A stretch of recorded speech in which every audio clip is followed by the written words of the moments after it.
जब से बीजेपी के जनप्रतिनिधि आए हैं, डाकू समस्या, गुंडा, इस तमाम मतलब सीधी सी बात आपको सिंपल शब्दों में कहें तो सुशासन प्लस विकास बराबर भाजपा।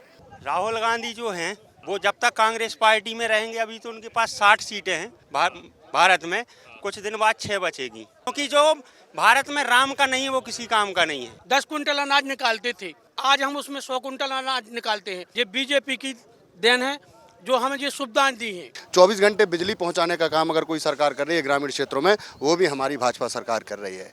हम किसान हैं, कांग्रेस हमें डुबा दी, और जो राम को नहीं है वो को नहीं है। बिना गांव की नब्ज टटोले ये चुनाव पूरा हो ही नहीं सकता। आपका क्या नाम हुआ? बेड़ी पटेल, कहाँ के रहने वाले हैं? खमरगोर। खमरगोर गांव के रहने वाले हैं। तो ये बताइए क्या चल रहा है आपके गांव में, माहौल क्या चल रहा है? मोदी सरकार। कांग्रेस तो कहती है कि गांव का वोटर हमारा है। कांग्रेस को नाम ही ले रहे हमारे को, नाम ही नहीं लेना। नाम ही नहीं ले। कांग्रेस हमें डुबा दी, कांग्रेस ने डुबा दिया। हमने डुबा दी बिल्कुल। आई इसे डुबा दी कि 70 साल में कुछ नहीं कर पाई, और हमारे मोदी जी ने 10 साल में पूरा भारत चमका दो। हाँ, और जो राम को नहीं है वो को नहीं है। राहुल गांधी तो कहते हैं काम कुछ नहीं किया 10 साल। वे तो राल में कहा पड़े, उनके दिमाग ही नहीं है, वे कचू भर रात। आप क्या किसान हैं? आप थोड़ा हम नीचे आ जाइए। हम किसान हैं। थोड़ा और नीचे आ जाइए। हाँ। हम किसान हैं। किस चीज की खेती करते हैं? है हर चीज की, गेहूं, चना सब देते हैं। अच्छा, ये जो भी माहौल बनाया गया कि बीजेपी किसान विरोधी सरकार है, क्या कहेंगे उस पर आप? ये कांग्रेस, कांग्रेस ने ये बताया ना कि बीजेपी किसान विरोधी सरकार है, किसानों के खिलाफ। जनता है बहका हुआ। कब बीजेपी ऐसी हो नहीं सकत। बीजेपी तो सबके हित की है, किसान के हित की है, हर आदमी के हित की है बीजेपी। वे तो सब चूतिया बनाते, जनता है भरमा दे जी में, जनता पलटे, कुछ नहीं हो रहा है। आपके पास भी आ रहा हूँ, आप कुछ कर रहे हैं, यहाँ आइए। नाम क्या है आपका? अरविंद पटेल। अरविंद पटेल, आप बताइए आप कुछ करते राहुल गांधी? राहुल गांधी जो हैं वो जब तक कांग्रेस पार्टी में रहेंगे, अभी तो उनके पास 60 सीटें हैं भारत में, कुछ दिन बाद 6 बचेगी, जो क्योंकि अरे वो तो सरकार बनाने की बात कर रहे हैं आप। 6 नहीं, 60 30 40 आ जाए तो इतना ही बहुत है, क्योंकि जो भारत में राम का नहीं है वो किसी काम का नहीं है। अभी उनके कई नेता यही बोलते हुए, बड़े नेता छोड़ गए, संजय निरुपम छोड़ के, गौरव वल्लभ बहुत बड़े उनके राष्ट्रीय प्रवक्ता, उन्होंने भी ये छोड़ दिया, मैं सनातन के खिलाफ नारे नहीं लगा सकता, कांग्रेस पार्टी त्याग दी उन्होंने। वो तो जो सनातन का पक्ष में हैं वो सब छोड़ने वाले हैं कांग्रेस। अभी तो ये 3 गए हैं, आने वाले 13 जाएंगे।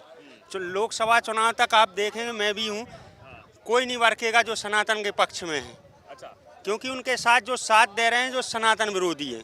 आप खेती करते हैं? जी हाँ, मैं एक किसान हूँ। किस चीज की खेती करते हैं? मेरे चना, मसूर, गेहूँ, लहसुन। तो ये बताइए, जो पूरा अभी माहौल बनाया पीछे, किसान विरोधी सरकार 2020-21 में भी बनाया गया, अभी फिर से है किसान विरोधी भाजपा? काई की विरोधी है? मोहन सरकार 2000 रुपये किसानों को डाल रही, मोदी सरकार 2000 डाल रही, बीमा डाल रही है, खाद सस्ता दे रही, सब कुछ तो दे रही है। जीने से, जन्म से मृत्यु तक का पैसा दे रही है किसान, गरीब किसानों को। अभी लाड़ली बहना का मिल रहा है। कहाँ से किसान विरोधी है? आपका क्या नाम है? जितन चौरसिया जी, आप बताइए। जी, मैं खेती करता हूँ, किस चीज की? गेहूँ, मटर, चना। तो आप बताइए, जो कहा जाता है किसान, जो हमारी भाजपा सरकार ने जो सुविधाएं दी हैं हम लोगों को, 24 घंटे लाइट मिल रही है, पर्याप्त सब्सिडी मिल रही है, खाद मिल रहा है, बीज मिल रहा। उसी खेत में हमारे पिताजी खेती किया करते थे, तो 10 कुंटल अनाज निकालते थे, आज हम उसमें 100 कुंटल अनाज निकालते हैं। ये बीजेपी की देन है जो हमें ये सुविधाएं दी हैं, इससे हम आत्मनिर्भर हुए हैं।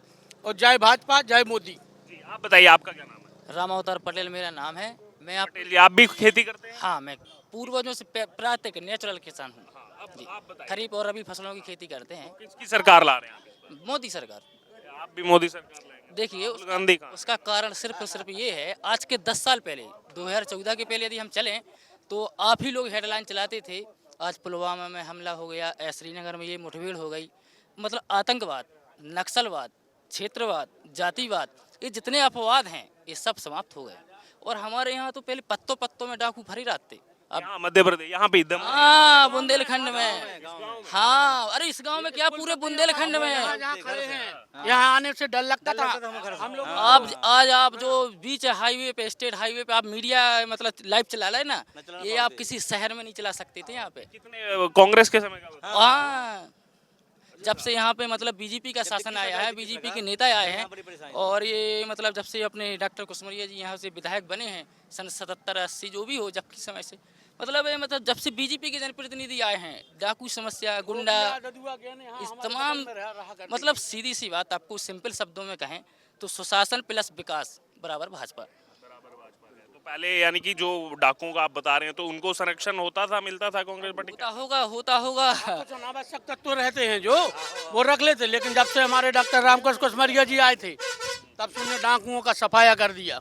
अब हम लोग जाके खेत में रुक सकते हैं, सब कुछ कर सकते हैं, रुकते हैं। अब रुकने की बात भी नहीं है भैया, लाखों का सामान हम लोगों के बोर पे पड़ा रहता है, ट्रैक्टर है, बोर है, मोटर है, पाइप सब डला, कोई छूने वाला नहीं है। रामराज। हाँ जी, आप बताइए आपका क्या नाम है? स्वप्निल प्यासी नाम है। आप भी खेती करते हैं? हाँ, मेरे पिताजी खेती करते हैं, चाचा जी सभी लोग खेती करते हैं। जैसा कि कांग्रेस आरोप लगा रही है कि अभी कि किसान विरोधी है भाजपा सरकार, तो मैं उनको बताना चाहूँ कि ये नदी जोड़ो परियोजनाएं जो आ रही हैं वो पानी खेत खेत तक पहुँचाने का काम भी हमारी भाजपा सरकार कर रही है। स्वर्णिम चतुर्भुज परियोजना जो है गवर्नमेंट लेके आई थी अटल जी के शासन में और अभी तक वो चल रही है, वो ट्रेवलिंग का काम उसी से होगा, वो भी किसान के लिए आसानी का काम होगा।